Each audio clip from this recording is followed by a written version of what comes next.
달콤한 말씀 행복한 하루. 오늘 함께 나누실 말씀은 사도행전 21장 1절부터 14절까지 말씀입니다.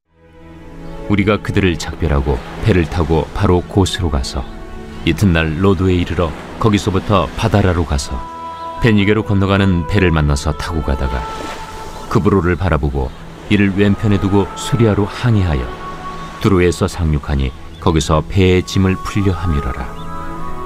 제자들을 찾아 거기서 이레를 머물더니 그 제자들이 성령의 감동으로 바울더러 예루살렘에 들어가지 말라 하더라.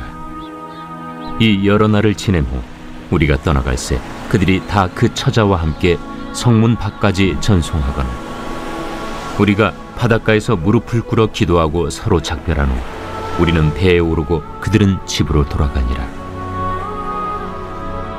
두로를 떠나 항해를 다 마치고 돌레마이에 이르러 형제들에게 안부를 묻고 그들과 함께 하루를 있다가 이튿날 떠나 가이사라에 이르러 7 집사 중 하나인 전도자 빌립의 집에 들어가서 머무르니라.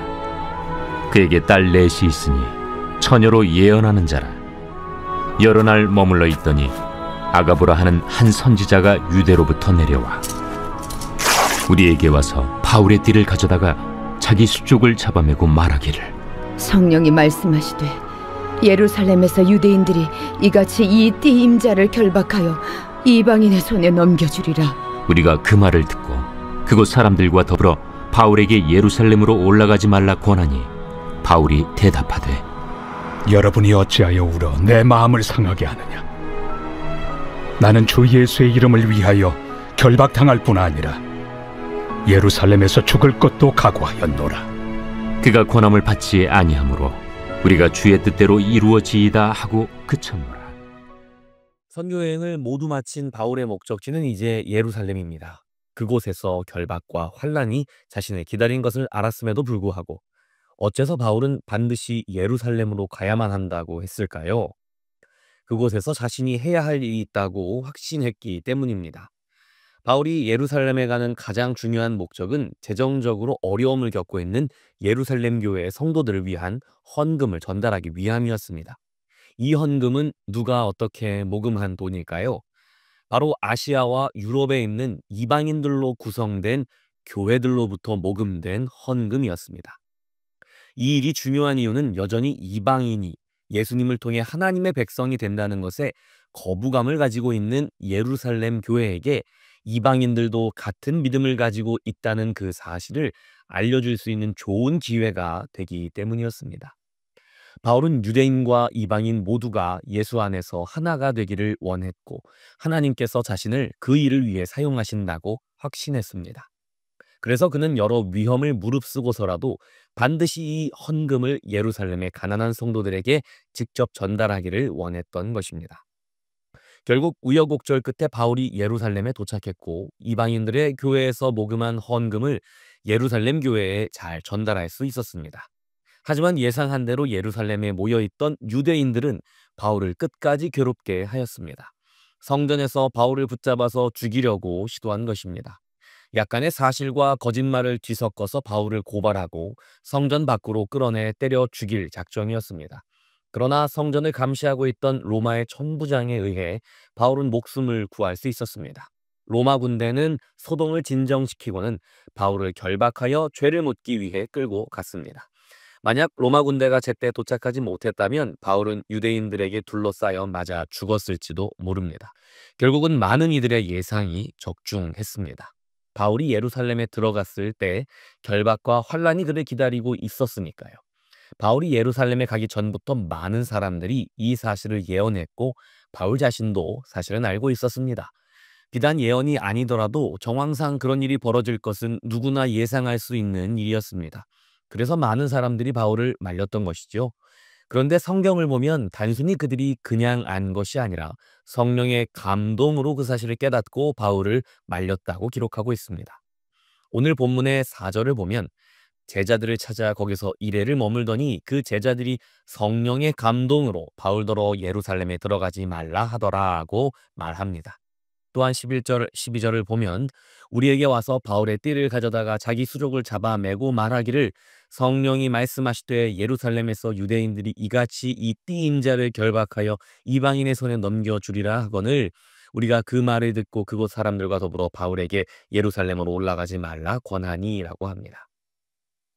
이처럼 성령이 알려주셨으면 그럼 가면 안 되는 게 맞는 것 아닌가 하고 생각할 수도 있습니다. 그런데 말씀을 자세히 보면 사람들이 성령을 통해 알게 된 것은 예루살렘에서 바울에게 결박과 환란이 기다리고 있다는 사실이지. 그러니까 예루살렘으로 가면 안 된다라는 명령이 아니라는 것입니다. 성령이 알려주시는 것은 그곳에 결박과 환란이 기다리고 있다는 사실이었습니다. 바울에게도 다른 사람들에게도 성령은 예루살렘의 결박과 환란이 기다리고 있다는 사실을 알려주셨습니다. 그러나 그 사실에 대한 반응은 전혀 달랐죠. 왜일까요? 바울은 그곳에 무엇이 자신을 기다리고 있는지와 상관없이 자신이 그곳에서 해야 할 일이 있다는 것이 더 중요했기 때문입니다. 그에게는 하나님께서 그 일에 자신을 부르셨다는 확신이 있었습니다. 그렇기 때문에 바울은 예루살렘에 가기로 결정한 것입니다. 사도행전 20장 22절과 24절 말씀을 보면 바울이 자기의 사명이 무엇인지 분명히 알고 그것을 위해 성령의 이끌림을 받는 모습이 나옵니다. 보라, 이제 나는 성령에 매여 예루살렘으로 가는데 거기서 무슨 일을 당할는지 알지 못하노라. 오직 성령이 각 성에서 내게 증언하여 결박과 환란이 나를 기다린다 하시나 내가 달려갈 길과 주 예수께 받은 사명 곧 하나님의 은혜의 복음을 증언하는 일을 마치려 하면은 나의 생명조차 조금도 귀한 것으로 여기지 아니하노라. 여기서 22절을 보면 바울은 분명 성령에 매여 예루살렘으로 간다고 고백합니다. 어떤 사람들은 성령을 통해 고난을 예감하고는 가지 말라고 합니다. 그러나 바울은 오히려 성령을 통해 그럼에도 불구하고 가야만 한다고 합니다. 과연 성령께서 알려주신 예정된 고난을 듣고 가지 않는 것이 하나님의 뜻일까요? 아니면 그럼에도 불구하고 가는 것이 하나님의 뜻일까요? 사도행전 23장 11절을 보면 결국 바울의 선택이 하나님 앞에서 옳았다는 것을 우리는 짐작하게 됩니다. 그러나 그렇다고 해서 항상 고난을 선택하는 쪽이 하나님의 뜻이라는 의미는 아닙니다. 예수님도 자신을 죽이려는 사람들을 피해 도망가시기도 하셨고 예루살렘으로 들어오는 배편에서 바울은 자신을 죽이려 하는 유대인들이 가득한 배를 피해 다른 배를 타고 들어오기도 했습니다. 하나님께서는 이렇게 때때로 고난과 위협을 피해가도록 인도하시지요. 그렇기 때문에 복잡한 상황 속에서 어느 것이 하나님의 뜻인지 또 아닌지를 구별하는 일은 훨씬 더 섬세하고 신중해야만 합니다. 그리고 그러한 의미에서 오늘 우리가 바울의 선택을 통해서 배울 수 있는 한 가지 교훈은 자신을 부르신 부르심에 충실한 삶을 산다면 결정의 순간에 하나님의 뜻을 조금 더 쉽게 분별할 수 있다는 사실입니다. 바울은 하나님께서 자신을 왜 부르셨는지, 어떤 삶을 살도록 부르셨는지 잘 알았습니다. 하나님은 그를 이방인의 사도로 부르셔서 하나님을 모르는 전 세계의 이방인들을 예수 안에서 거듭나도록 인도하고 복음으로 교회를 세우는 일을 위해 사용하시기 원하셨습니다.